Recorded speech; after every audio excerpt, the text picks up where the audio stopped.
Minasyaitonirrajim.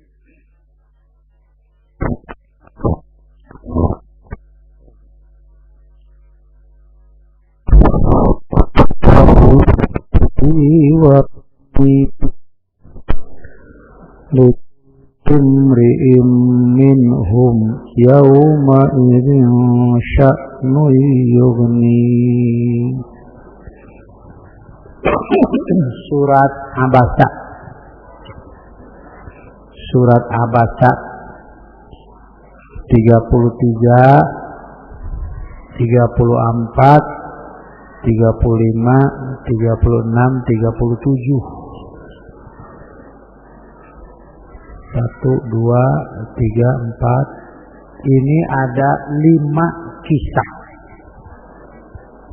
5 macam kisah. Ahad yang kedua sekarang ini mengenai tauhid. Sudah nomor 9. Ahad ke-1 mengenai ilmu, ahad kedua tauhid, ahad ketiga fikih, ahad keempat mengenai implementasi yang dipahami dari Quran maupun Sunnah, semacam adabiyat, tata cara hidup menurut petunjuk Quran dan Sunnah. Kemarin ahad kelima, itu bisa milih dengan umum gitu ya, semacam umum. Kisah pertama tentang faiza ja'atis sohatu. Dalam bahasa Arab yang namanya as-sohatu itu akan diadakan semacam suara yang telinga manusia tidak akan mampu menampungnya. Dan umumnya manusia itu mati karena suara yang lebih daripada kemampuan untuk didengar. Saya masih belum pasti ya, hanya baca-baca, pikir gitu. Jadi manusia itu nanti matinya itu diakhiri dengan mendengar suara yang sangat keras, sampai ruhnya itu didorong keluar, dipaksa keluar. Itu ya. Nah, nanti dibedakan. Rasulullah SAW mengatakan kalau orang yang beriman keluarnya ruhnya itu begini, kalau kafir keluar ruhnya itu begini. Dua-duanya, baik si mukmin maupun si kafir, sesaat atau beberapa saat sebelum matinya diperlihatkan urusan gaib. Pertama kali yang diperlihatkan itu malaikat yang akan mencabut nyawanya. Tahu malaikat itu datang dalam bentuk asli malaikat itu. Kalau menjelma kan lain, ya. Kemudian sudah mulai diperlihatkan mengenai apa yang ia imani sebelumnya, yaitu mengenai ada pertanyaan kubur. Ini nanti dalam ayat lain, dalam hadis-hadis diterangkan ku Allah diperlihatkan. Kemudian Kalau si kafir sudah mulai ditunjukkan tempat yang akan ia tinggal secara abadi di situ, an-nar. Bagi mukmin diperlihatkan tempat yang ia imani sebelumnya. Ini hadis yang ditulis di sini. Ya. Jadi bagi orang yang beriman menghadapi mati itu nikmat. Karena Allah memperlihatkan apa yang ia imani sebelumnya. Misalnya diperlihatkan surganya, diperlihatkan kenikmatannya, sampai mau segera, gitu ya. Adapun si kafir waktu itu sedang tersiksa karena tidak mengimani dari sebelumnya. Pada waktu itulah Fir'aun saja mengucapkan kata-kata amantu bi Rabbi Musa wa Harun. Itu waktu mau hampir mati. Setelah Allah memperlihatkan apa yang ia tidak percaya itu. Baru pada waktu itu aku beriman kepada Tuhan Musa dan Harun. Oleh Allah tidak diterima. Karena apa artinya iman kalau sudah melihat, sudah ditunjukkan, sudah dibuktikan. Sebab dengan iman seperti Fir'aun itu bukan beriman kepada Nabi nantinya, tapi ia menerima kalau sudah terlihat oleh mata kepala sendiri. Itu bukan iman. Ini keterangan ini, ya. Karena itu pakai dasar dulu ya, pakai dasar. Kayak pertanyaan lagi.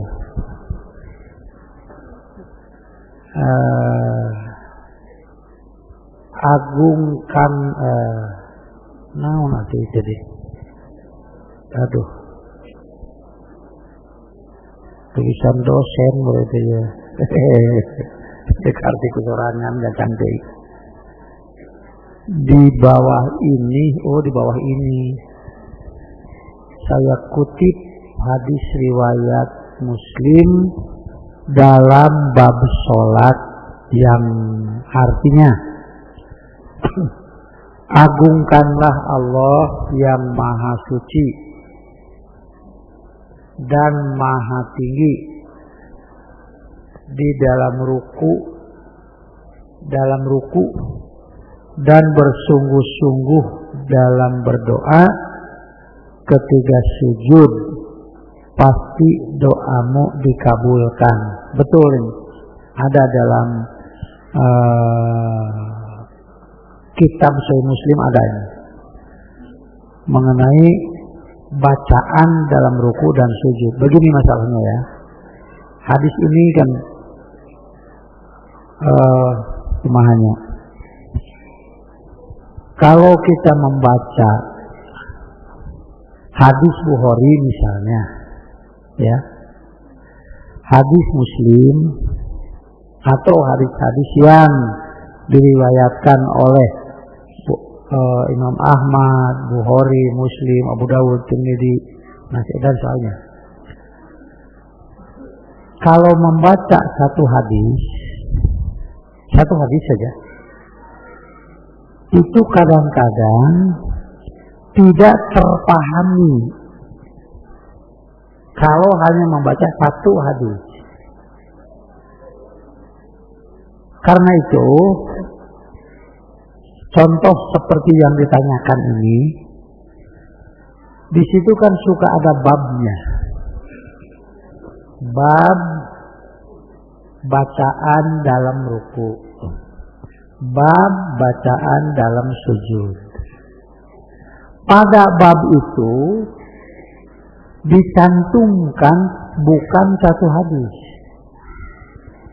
tapi kadang-kadang dicantumkan ada yang 3, ada yang 4, sampai ada yang lebih. Tetapi yang menjadi dalil untuk bab itu cukup dengan hadis yang pertama saja. Hanya untuk memahaminya nanti hadis nomor 2 menerangkan kejadiannya begini, menerangkan maknanya begini, gitu ya. Jadi setelah dibaca pada bab itu, misalnya ada 3-4 hadis, baru bisa dipaham. Begitu maksudnya. Beda dengan hanya membaca 1 saja. Nah, hadis ini menerangkan Maha agungkanlah Tuhanmu yang maha tinggi, yang maha suci, bersungguh-sungguhlah di dalam ruku. Bacaan dalam salat itu secara tertibnya tidak sekaligus. Turun ayat ini, ternyata itu yang dimaksud itu takbir itu. Allahu Akbar itu ini ayatnya. Malah kalau menurut para ahli tafsir, bukan fikih ini, menurut saya tafsir, kata Allahu Akbar saja itu mungkin 100 ayat lebih. Sampai kepada kesimpulan Allahu Akbar itu yang menjadi pengharam semua yang asalnya halal, yang disebut dengan nama takbiratul ihram, takbir yang mengharamkan semua yang asalnya halal. Orang berdiri seenaknya kan boleh, karena sedang berjemur diri pagi-pagi. Berdirinya bagaimana? Ya bagaimana kita aja. Seorang berdiri karena mau loncat, silakan. Beda dengan waktu berdiri mau jemur. Tapi kalau berdiri untuk salat, menghadapnya saja tidak boleh, kecuali harus sudah yakin bahwa berdiri ini menghadap kiblat. Tidak boleh ragu-ragu. Berdirinya pun diatur. Menghadap kemana? Itu ya. Santai berdiri. Tidak terlalu lebar kakinya, tidak juga dirapatkan. Yakin sudah menghadap kiblat, yakin sudah bersih dari hadas, yakin sudah bersih dari najis. Tidak boleh ada keraguan. Baru sah mengucapkan takbiratul ihram. Sejak itulah diri kita sudah dibeli oleh Allah. Bi anna lahumul jannah. Karena waktu itu semuanya bukan urusan kita. Baik geraknya maupun bacaan-bacaannya. Kemudian doa iftitah. Dari sekian ayat dalam surat Al-Baqarah itu jadi Allahumma ba'id baini. Nanti nyambung kepada ayat-ayat lain dalam beberapa surat sampai doa iftitah ada 3 macam yang mu'tabar. Ada wajahtu, ada Allahumma ba'id baini, ada subhanaka. Itu semua ada ayat-ayatnya. Karena itu dari takbir sampai salam itulah Quran.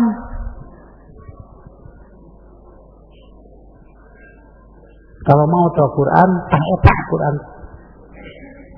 Semua yang ada pada bacaan salat. Karena itu dari awal sampai akhir setiap rakaat harus menginduk kepada bacaan Quran. harus membaca induk Quran, yaitu Al-Fatihah. Itu tidak sah rakaat salat tanpa Al-Fatihah. Adapun surat-surat itu hukumnya sunat karena semua itu menafsirkan kata-kata yang ada dalam Fatihah itu. Itu ya. Nah, turun ini mengenai urutan ya, mengenai urutan. Turun ayat ini, lalu Nabi memerintahkan baca ini. Turun ayat Fasabbih bismi rabbikal azim. Itu sudah tengah-tengah Madinah. Tengah-tengah Nabi berada di Madinah. Di Madinah itu kan 11 tahun. Sedang di Mekah dan sedang awal-awal di Madinah belum ada bacaan. Yang mana? Turun ayat Subhana Rabbiyal Azim, lalu Nabi perintah jadikanlah bacaanmu di dalam ruku itu. Tapi dalam ruku jangan baca Quran. Lalu Nabi mencontohkan dengan bahasa Subhana Rabbiyal Azim. Minimal 3 kali. Subhana Rabbiyal Azim. Subhana Maha Suci, Rabbi Tuhanku, Al-Azim yang Maha Agung. Itu dibaca di waktu ruku. Belum ada bacaan Subhanallah, belum. Karena selanjutnya turun ayat Fasabbih bismi rabbikal a'la. Maka Nabi memerintahkan lagi, bacalah pada sujudmu. Lalu Nabi mencontohkan dengan kata Subhana Rabbiyal a'la 3 kali. Jadi yang ini dibaca pada waktu ruku, yang ini dibaca pada waktu sujud. Selesai. Kemudian Nabi memerintah di waktu sujud silahkan Anda berdoa. Karena doa di waktu sujud lebih pas, lebih dekat untuk diijabah. Beda dengan orang yang berdoa sambil menari. Itu terlalu jauh untuk diijabah. Itu ya. Doanya apa? Bebas. Sesuai dengan kebutuhan masing-masing. Nah, pertanyaannya, bolehkah dengan bahasa sendiri dalam hati? Silakan. Apa dalilnya mempersilahkan itu? Memeh pokoknya Allah sudah tahu apa yang kita mau. Sebelum kita mengucapkan saja Allah sudah tahu apa yang kita mau. Karena itu Nabi mengajarkan doa dengan berbagai ucapan, itu ibadahnya saja, bukan tauhidnya. Kalau kita berdoa lalu kita mengucapkan doa itu ibadahnya saja. Adapun sampainya kepada Allah bukan kata-kata yang didengar. Biar sekali desi. Sampainya kepada Allah itu bukan Allah mendengar omongan kita.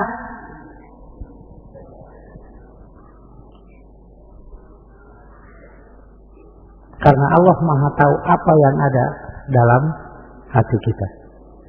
Misalnya, angkat tangan begini. Ya Rabbi, ya Allah, ya Rabbi, ya Allah, alhamdulillah. Selatan amplop kan Allah juga tahu. Sama bukan doa ikhlas, doa ulah amplop. Gitu ya. Nah itu kalau kita berdoa, jangan kita berpikir bahwa sampainya kepada Allah itu kata-kata yang didengar, bukan begitu.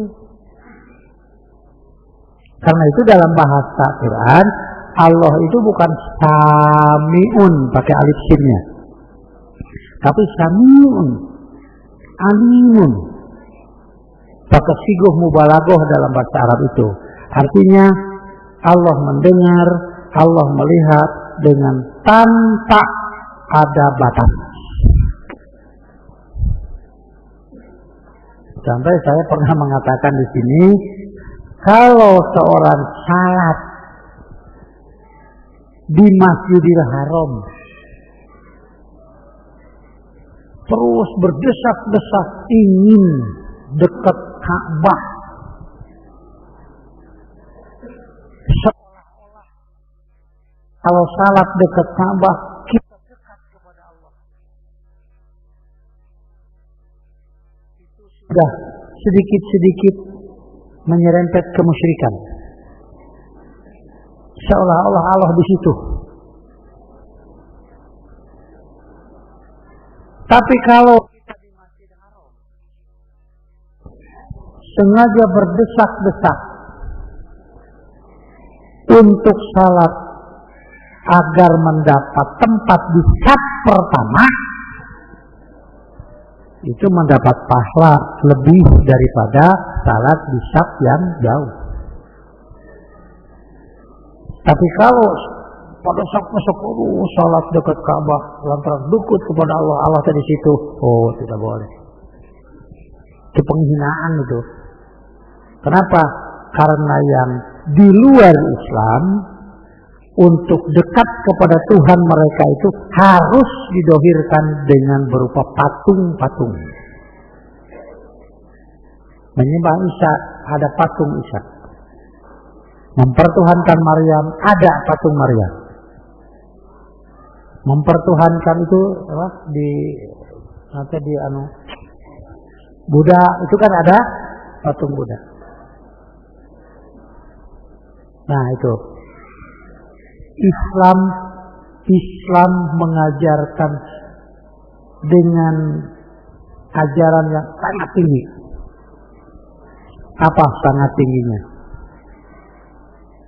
Kalau menyembah Isa terasa konsentrasi penuh yang kalau dalam Islam disebut khusyuk, dalam Islam disebut khusyuk, itu khusyuknya itu kan di depan patungnya. Mempertuhankan Maryam, khusyuknya itu kan di depan patungnya. Menyembah Buddha, khusyuknya itu kan ada patung Budanya.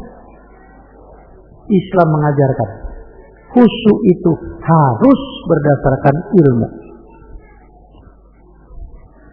Maka semakin luas ilmu seseorang mengenai tauhid, terasa atau tidak, kualitas kehusyuan ibadah akan lebih terasa. Karena itu sholat entong ngayakeun latihan. Sebab yang menghusyukkan salat itu bukan berlatih untuk khusyuk, tapi perluas ilmunya. Sampai dengan ilmu itu terasa kehusyuan melakukan satu pekerjaan. Nah, di sini saya sengaja agak sedikit melebar menerangkan ini, karena di waktu sujud itu ada satu kenikmatan tersendiri di waktu berdoa, apalagi mun urang ngadoa keur butuh. Itu ya.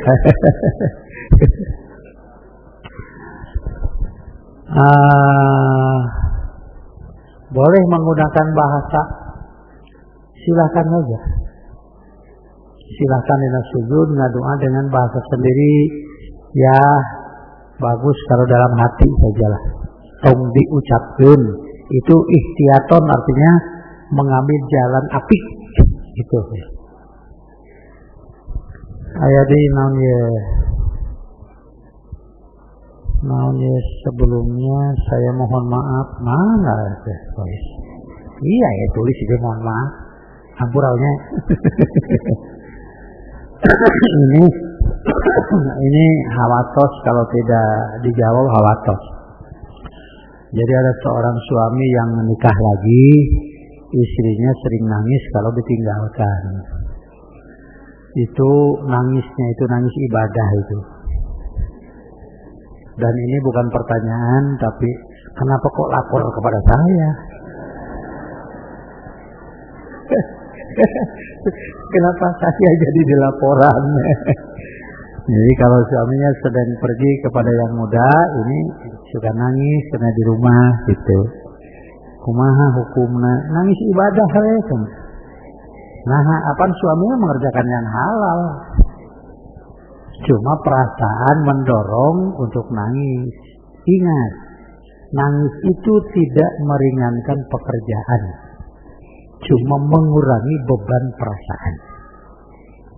Itu ya. Susuhun ya kumahun jadi ke pengurangan sakitu aja kumaha mah. Nan keuheuh nu mantuan gitu wungkul. Di laporannya. Kita tarjamah ayat ini, dan ini urusan tauhid. Berulang kali saya baca ini. Aduh, rasanya tidak mudah ya. Karena di sini satu kisah Ibrahim, dua kisah Lut, sampai dengan Ibrahim itu yang pertama kali diberi pakaian di bunian. Pakaian seperti apa? Nah gitu ya. Fa idza ja'atis shakhatu,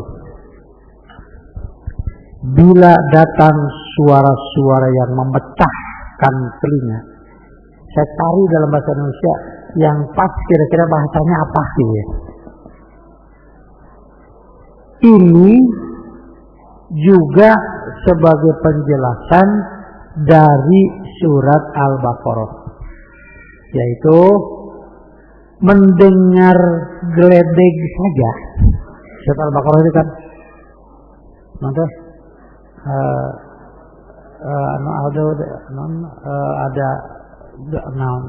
dulu mau ada gelap, ada halilintar, petir, nah itu kan yaj'aluna, ulangi ya, yaj'aluna asabi'ahum, mereka menempatkan telunjuk mereka fi azanihim, pada telinga mereka, hazarul maut, sebab si suara itu terasa hazarul maut, mengancam yang mengakibatkan kematian. Nah, dari ayat-ayat ini maka anatomi diri kita itu kan ada dua yang banyak disebut. Satu pendengaran, kedua penglihatan. Pendengaran itu begini.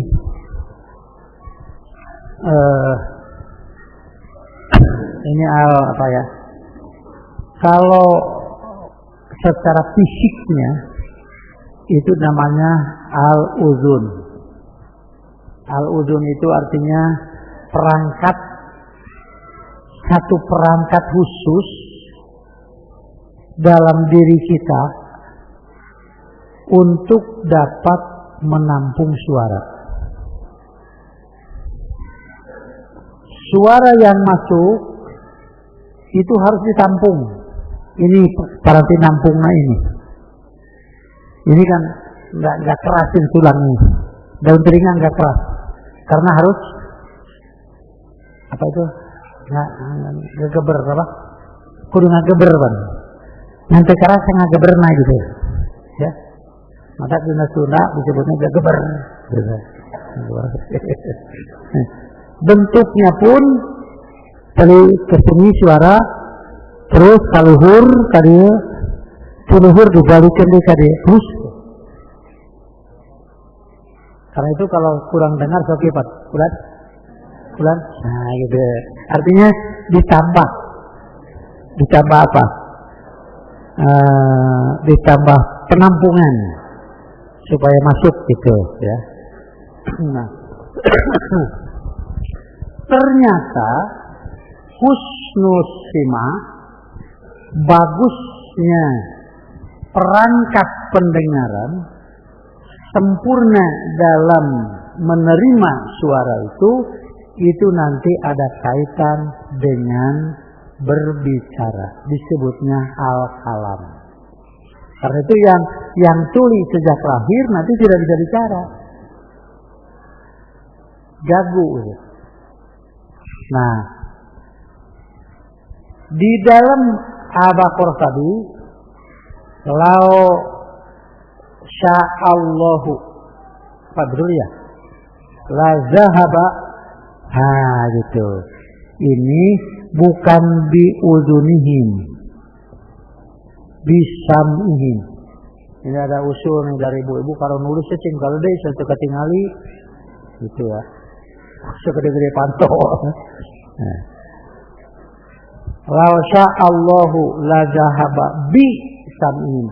Telinganya tidak diambil, tapi diambil pendengarannya. Diambil pendengarannya. Ini. Kemudian wa'ab sorihim. Nih. Wa'ab sorihim. Dalam Quran kalau pendengaran cukup satu. Sam'ihim. Mufrad. Tapi kalau penglihatan wa'ab sorihim. Jama' dari basorun. Basorun penglihatan, kalau absor penglihatan. Jadi pakai jama'. Telinga dengan mufrad, kalau penglihatan dengan jama'.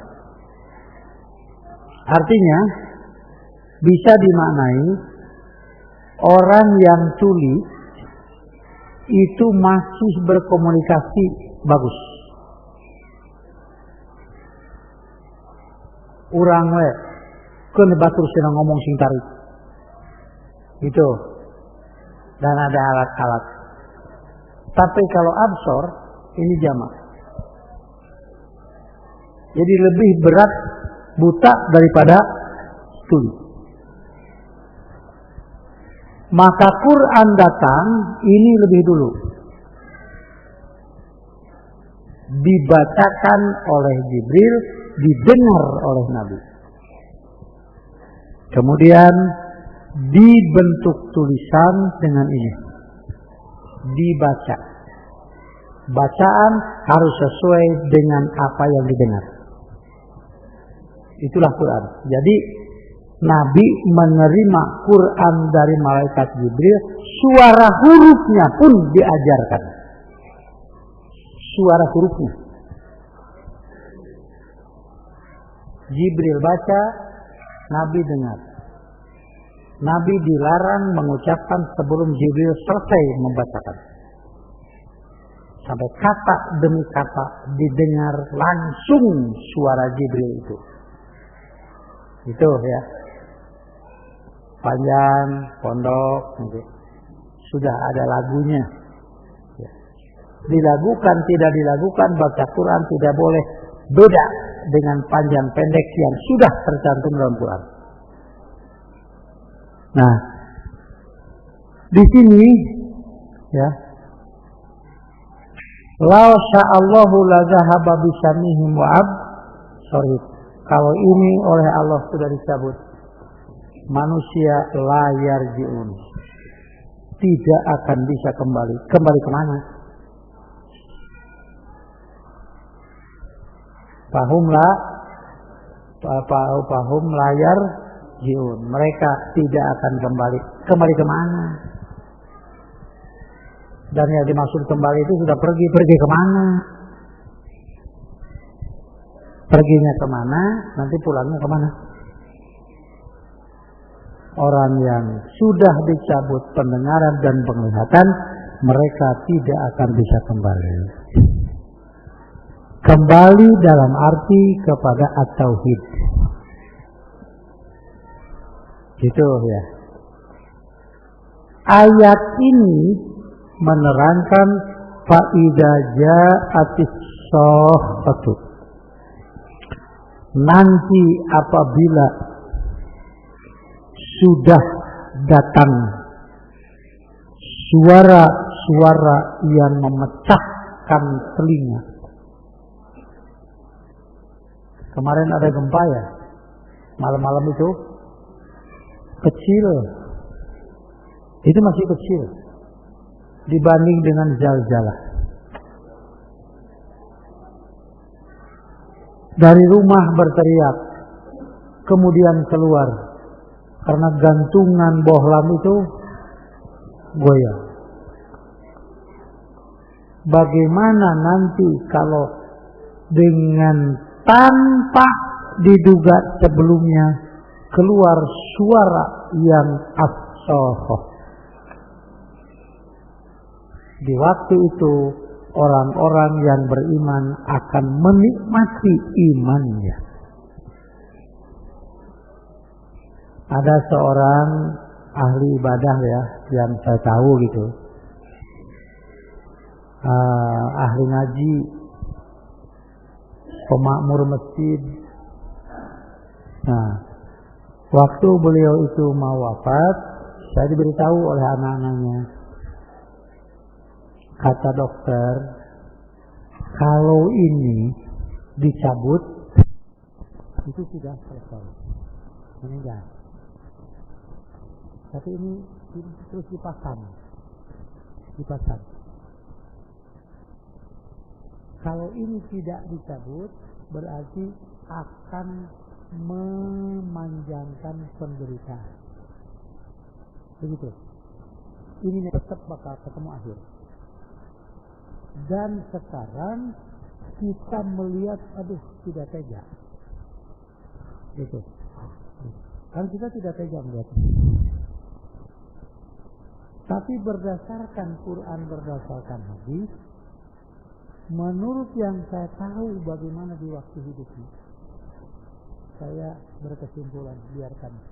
Mudah-mudahan dia sedang menikmati imannya itu.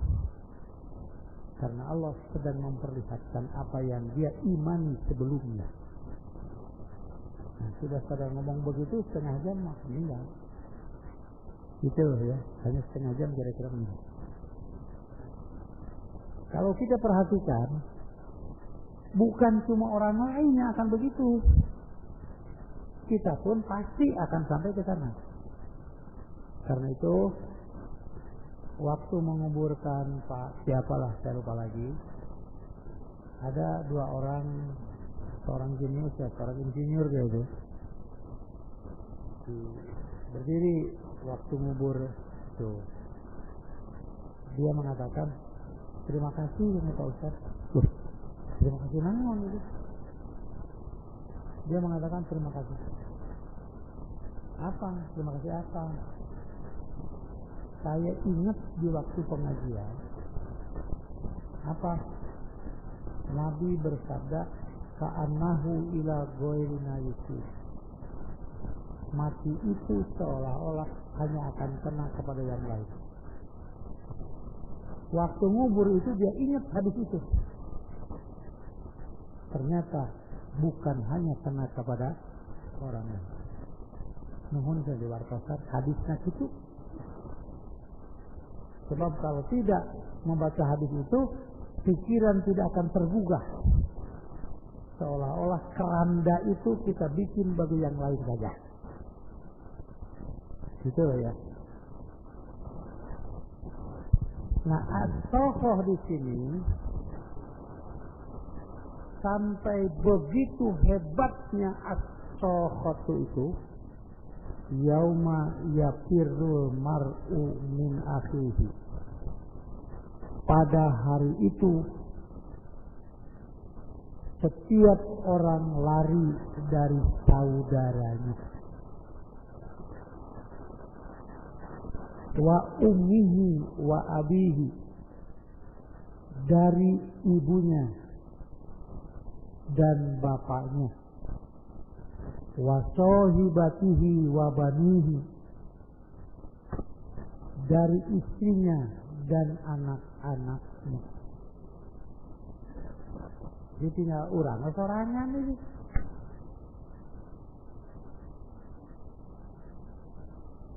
Yang lari itu berbahagia. Yang celaka itu yang ditinggalkan oleh yang lari itu. Karena itu, mengapa sampai terjadi begini? Likulli imri'in minhum yauma idzin sya'nun yughnihi, bagi setiap orang dari mereka pada hari itu ada suatu urusan yang melalaikan kepada semua yang biasanya diperhatikan.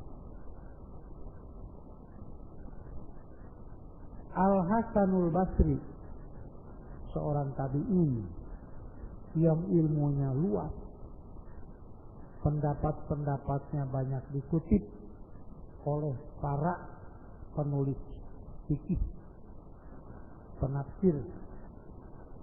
Inna awala man yafirru yaumal qiyamati min abihi Ibrahim. Yang pertama kali lari pada hari kiamat ini berlainan akidah, tidak bisa ada kesamaan. Ibrahim saja lari meninggalkan ayahnya. Wa awala man yafirru min ummihi, Ibrahim itu kekasih Allah, tapi ibu bapaknya finnar. Nabi Muhammad SAW pun Nabi di neraka. Nabi sendiri bicara begitu, kita percaya bahwa ucapan Nabi itu benar. Artinya, walaupun anaknya jadi Nabi, kalau ayahnya seorang kafir, tetap yafirru minhu, tidak kebagian apa-apa. Bilanya orang pakai contoh menteng. Dina surat naon teh Al-Lahab, surat Al-Lahab. Nah, gampang oleh surat Tabat itu udah lah. Surat Al-Ikhlas teh wawu kulhu gitu lah. Wawu disebut Al-Ikhlas teh wawu kulhu gitu. Surat Al-Falaq, surat An-Nas, surat naon teh yang dia dengar dari dulu itu kan tidak ada surat Al-Falaq An-Nas, ada juga Falaq Binas. Dulu, jadi nggak ada gampil. Nih, ini mungkin bagi yang sudah mendengar mengulang ya. Nah, ini hebatnya bahasa Quran. Ya, Abi Lahab. Terus wa tabba, tuh itu macana. Nah, tabat di sini diartikan celaka. Ini tidak cocok, tidak padan, tapi bukan salah, hanya sulit mencari kata padannya. Dalam bahasa Arab, halaka berarti celaka. Tabat juga artinya celaka. Padahal itu lain tuh. Celaka, celaka, yada,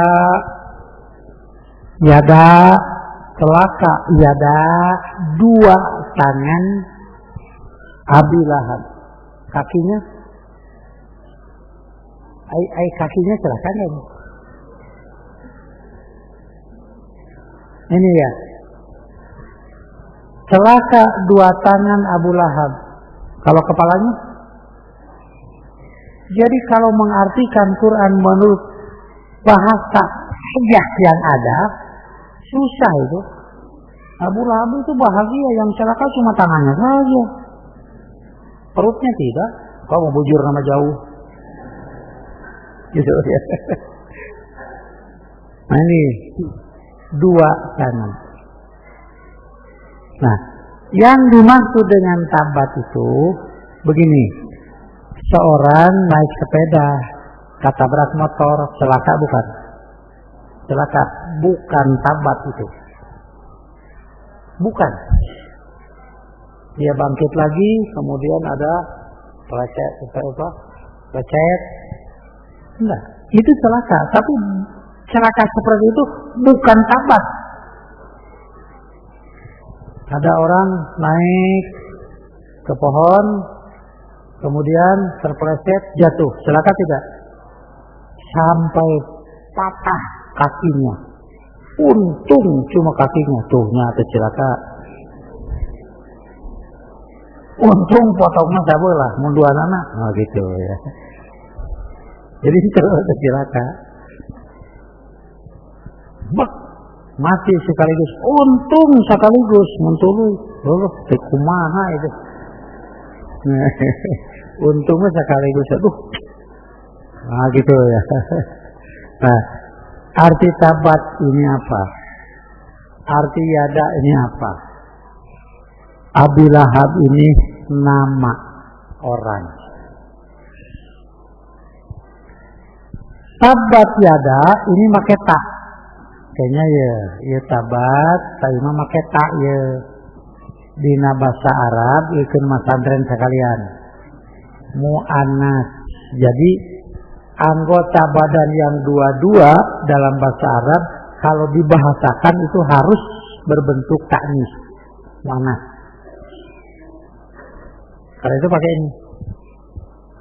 Kenapa? Karena yada itu anggota badan yang dua-dua. Kalau hidung cuma satu, tapi lubangnya mu'annas, antara dua. Kepala itu muzakkar, tapi kalau telinganya mu'annas, antara dua. Mata mu'annas gitu ya. Tapi bahasa Arab deh. Itu namanya grammar nah. Nah, yang tabat ini apa? Tiada, dua tangan. Abi Lahab. Iya mah watabat tidak pakai tak lagi. Kia ingat tuh.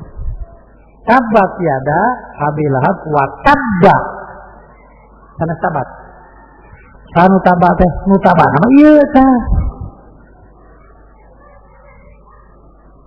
Tabat tiada ini kan yang celaka dua tangan dengan tak ini. Ini panggilnya.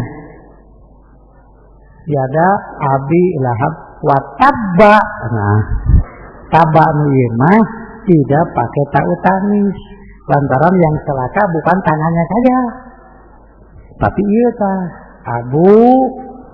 Tuh iya ada Abu Lahab. Tuh gitu. Iya mah. Hanya ini tidak disebut lagi, lantaran maksudnya sudah ada. Tabat tiada Abi Lahab wa tabba Abu Lahab. Dua tangannya celaka, Abu Lahab keseluruhan celaka. Mun situ mah atau dua tangan dengan badannya sudah misah sejak sekarang.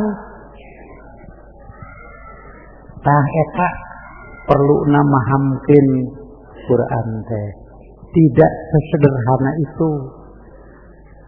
Tinggal yang dimaksud dengan tabba ini ma'agna tuh anhu huna kadieu tah nu ieu.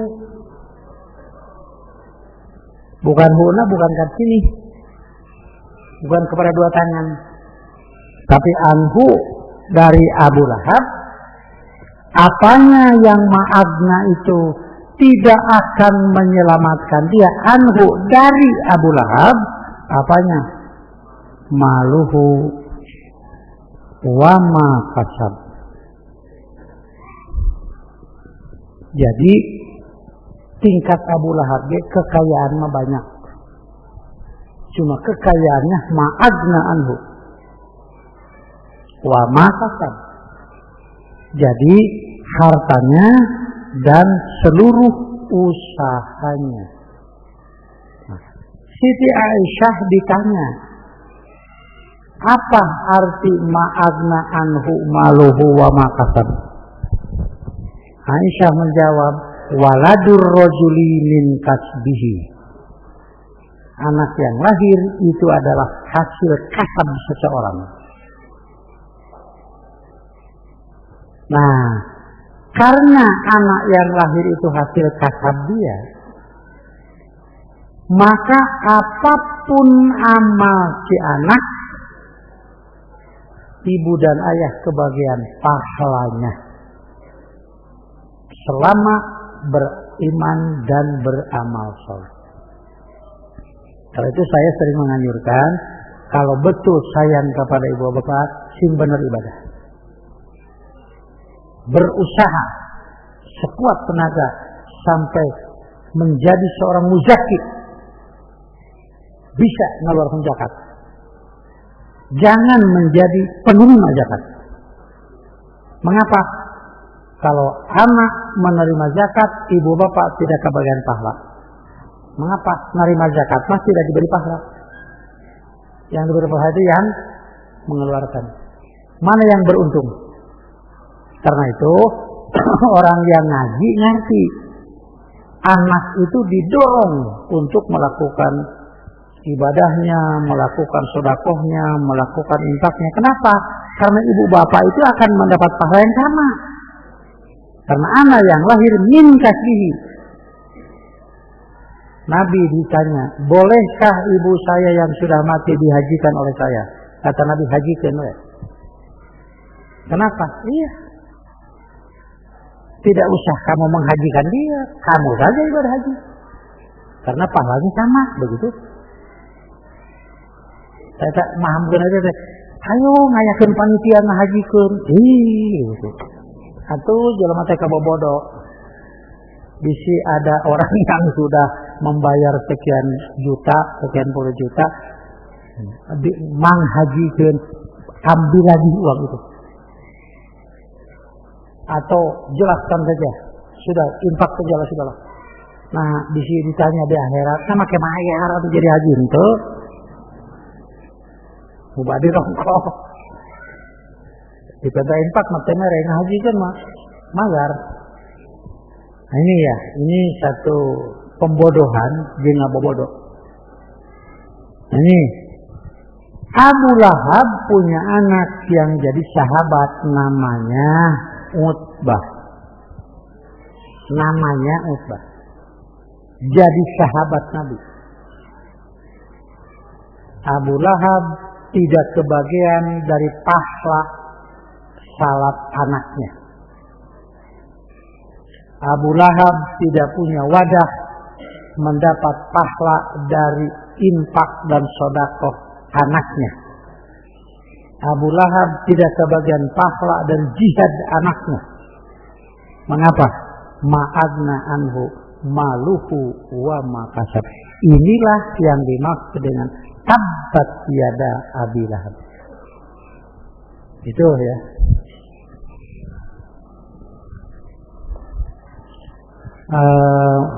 Bagaimana sakitnya hati seseorang bila anak saja sampai lari menjauhi, seperti yang dialami oleh ayah dan ibu Ibrahim. Apalagi kalau melihat anaknya itu di surga yang nikmat.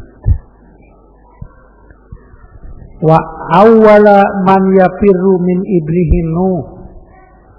Dan yang pertama lari dari anaknya itu Nuh. Wa awwala man yafirru min akhihi Habil. Dan yang pertama kali lari dari saudaranya itu Habil. Wa awwala man yafirru min sahibatihi Nuh wal Lut. Yang pertama kali lari dari istrinya itu adalah Nuh dan Lut.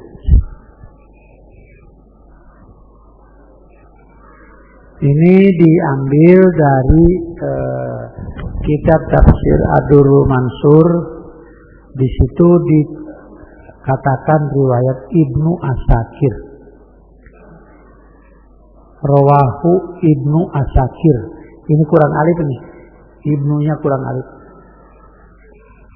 Rawahu Ibnu. Di situ begini ya. Di sini kan rawahu begitu asakir. Ini kurang iya tah? Kurang alif.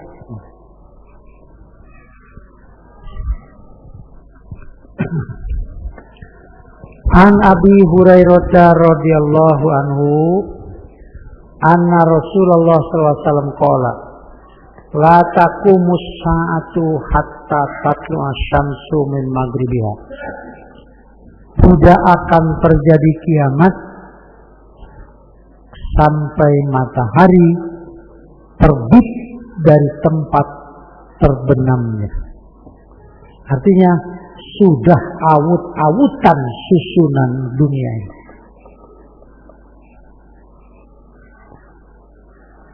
Tambahan ya, ini bicara-bicara dengan ahli meteorologi ya.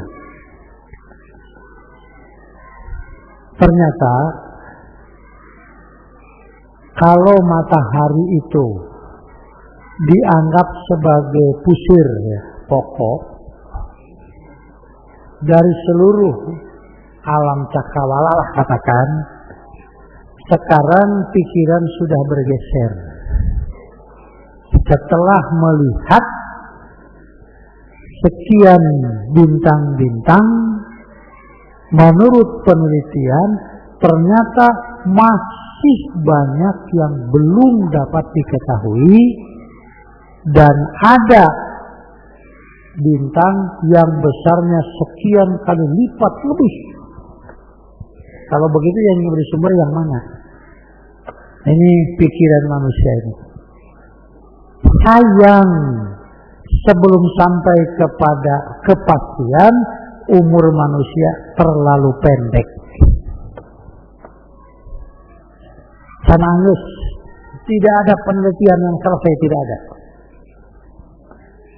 Kenapa? Umurnya terlalu singkat. Jeung deui rata-rata nu paling terma geus kolot. Mata kapakena kan sakedeung. Nya eta sakola nu jadi dokter depan 7 tahun teh. SD, SMP, SMA. Jadi dokter umur sabaraha? Eta teh lamun umurna tuluy sakitu teh. Saeutik terlalu sedikit untuk menulis ilmu-ilmu Allah itu. Sedikit sekali umurnya.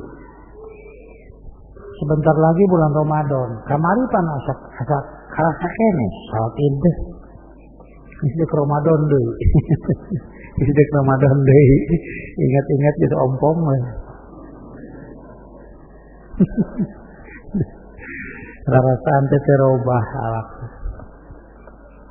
Rarasaan teh terubah sampai nanti setiap manusia akan menyaksikan tatlu asy-syamsu min maghribiha. Akan terjadi seperti apa? Ahli pun tidak sanggup membayangkan. Fa'idza tola'at min maghribiha, apabila matahari telah terbit dari tempat terbenamnya, amanan nasu kulluhum ajmaun, tak ada seorang pun manusia yang tidak beriman pada hari itu.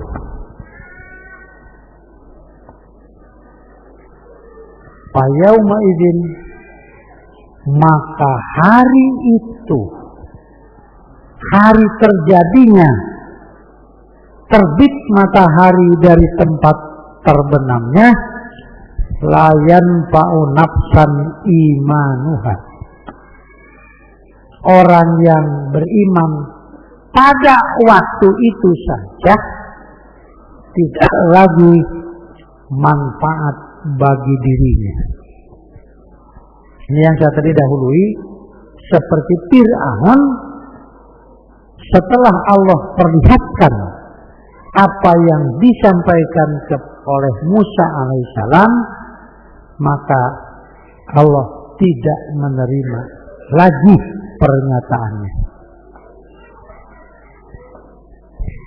Layan pau nafsan imanuha lam takun amanat min qablu, karena imannya itu bukan iman yang dari sebelumnya kepada Nabi sallallahu alaihi wasallam yang menerangkan itu. Au kasabat fi imaniha khairan, atau tidak ada amal yang Allah terima karena bukan berdasarkan iman itu. Hidupnya sama setiap hari rajin, kegiatan malah kadang-kadang lebih sibuk, pikiran lebih ribut, begitu terus hidupnya.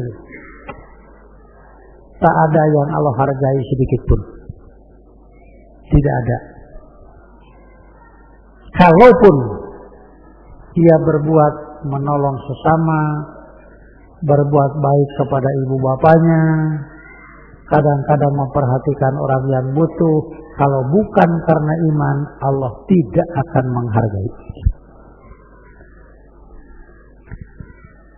Ini hadis yang agak panjang, tercantum dalam kitab Sahih Bukhari, tapi agak di ujung kalau di Fathul Bari nggak salah ini di apa, di juz ke-18 kalau nggak salah. An Ibnu Abbas qala, dari Ibnu Abbas ia berkata, qama fina nabiyyu yaktubu faqala, Nabi berdiri pada kami, beliau berkhutbah. Faqala, begini khutbahnya, innakum mahsyuruna khufatan uratan gurlan, sesungguhnya kalian akan dikumpulkan dalam keadaan tak beralas kaki, bugil, dan sebagaimana sebelum disunat. Jadi nafal deh gitu. Nah, maaf ya, ini pengalaman ini. Dulu ini di kampung, kalau disunatan itu yang dikeratnya itu tidak boleh hilang. Sampai di wadahan. Barangkali ada tahayulnya, takut nanti di akhirat dipasang yang lain.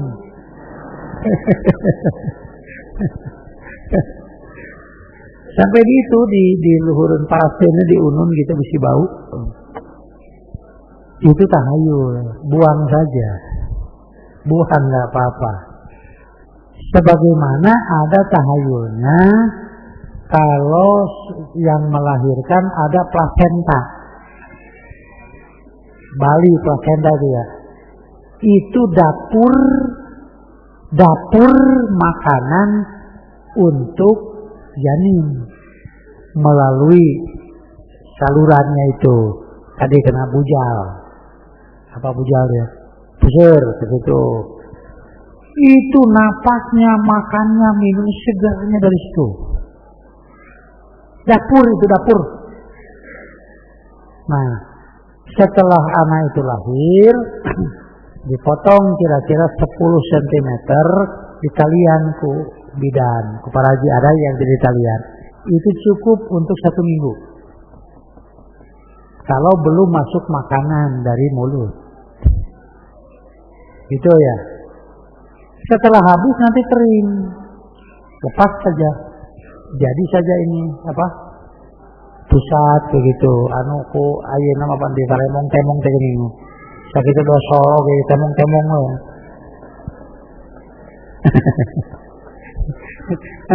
Aduh, nah aja nemong-nemong bujal. Disangkana aki-aki kawitaun.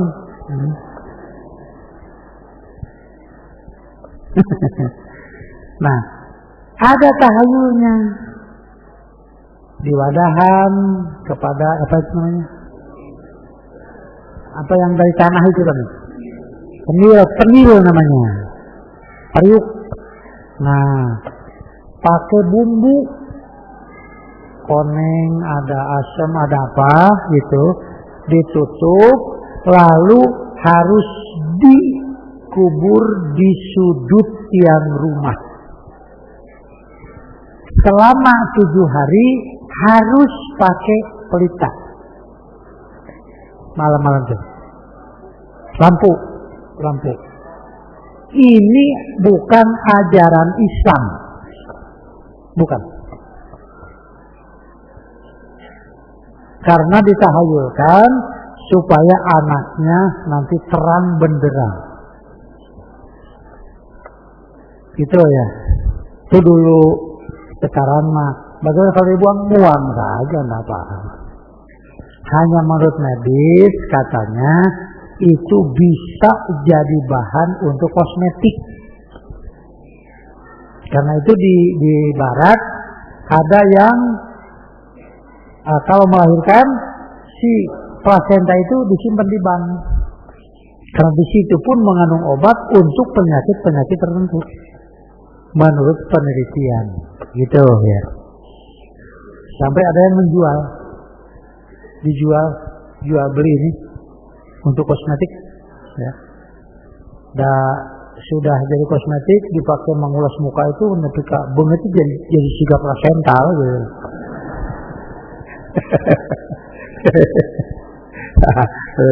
Gitu no.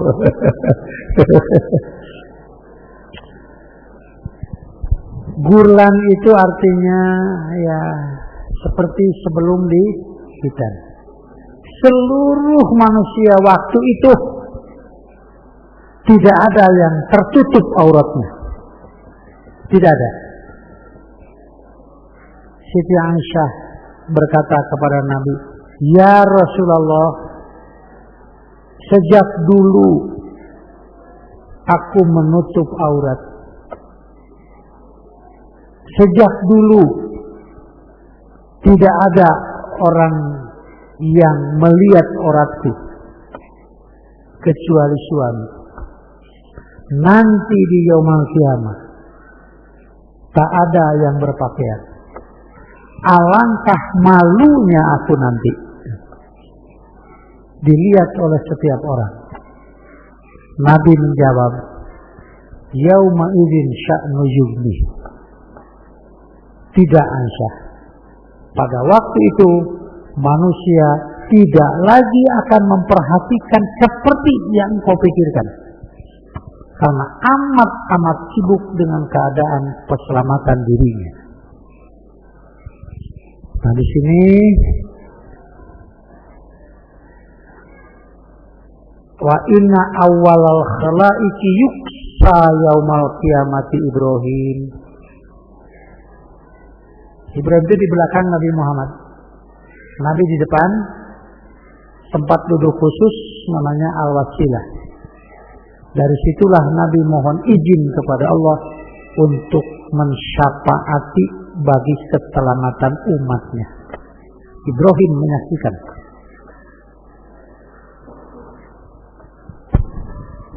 Wa innahu sayuja'u birijalin min ummati.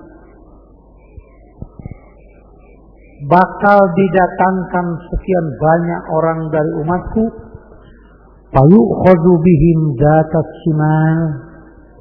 Kemudian didatangkan digiring dari sebelah kiri. Faqulu, aku berkata, mengapa digiring dari sebelah kiri? Bisa dibaca ayatnya dalam surat apa? Fa'amman utiya kitabahu biyaminihi fasawfa yuhasabu hisaba yasira wa yanqalibu ila ahlihi masrura. Fa'amman utiya kitabahu wara'a dhuhri fasawfa yad'u subura wa yasla sa'ira. Nanti kita tulis tuh ayatnya ya, masih ada sambungan. Tapi beda surat. Ya Rabbi ashabi, wahai Tuhanku, itu sahabat-sahabatku Fayaqulu, Allah berfirman, innaka latadri ma'ahdatsu ba'daka. Sesungguhnya engkau Muhammad tidak tahu bid'ah apa yang mereka adakan setelahmu tidak ada, dan dilakukan atas namamu sebagai utusan Allah. Maka Nabi melepas tanggung jawabnya.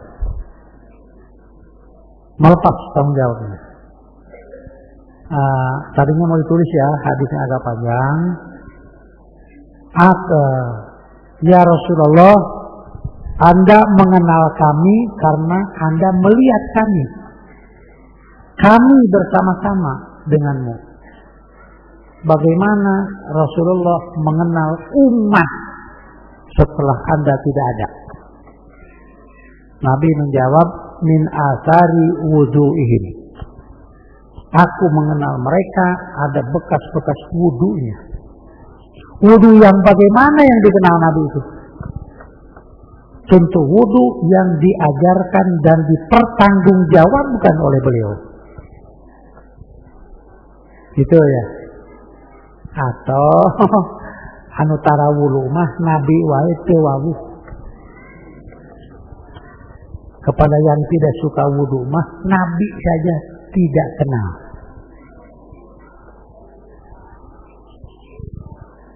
Taqulu kama qala al-abdus sholihu. Maka pada waktu itu aku berkata seperti yang dikatakan oleh Nabi Soleh. Wa kuntu alaihim syahidan ma dumtu fihim. Aku pertanggungjawabkan ibadah umatku selama aku ada beserta mereka. Qala berkata, fayuqalu, kemudian dikatakan, innahum la yazalu murtaddina ala aqabihim. Ini kisahnya panjang. Setelah Nabi wafat, maka orang-orang waktu itu tidak lagi mau mengeluarkan zakat dengan alasan karena yang menenteramkan hati waktu menyerahkan zakat Nabi sudah tidak ada, yaitu Nabi kalau menerima zakat suka bersolawat, tapi bukan salawat Allahumma sholli ala Muhammad. Yang ngantarkan zakat banyak, sahabat kumpul pakai kempering Allahumma, enggak begitu. Gimana syaratnya? Allahumma sholli alaik, Allahumma sholli ala Abi Aufa. Ya Allah, limpahkanlah rahmat kepada orang yang mengeluarkan zakat ini, karena orang ini sudah patuh terhadap perintah Tuhannya. Itu salawat di sini artinya begitu. Ya. Ahad ketiga, insya Allah kita lanjutkan mengenai masalah fikih. Ya. Dan yang akan mengikuti pelajaran hadis-hadis Bukhari tiap ahad kedua sekarang mulai jam 9, sekarang jam 9, tempatnya di PT Inti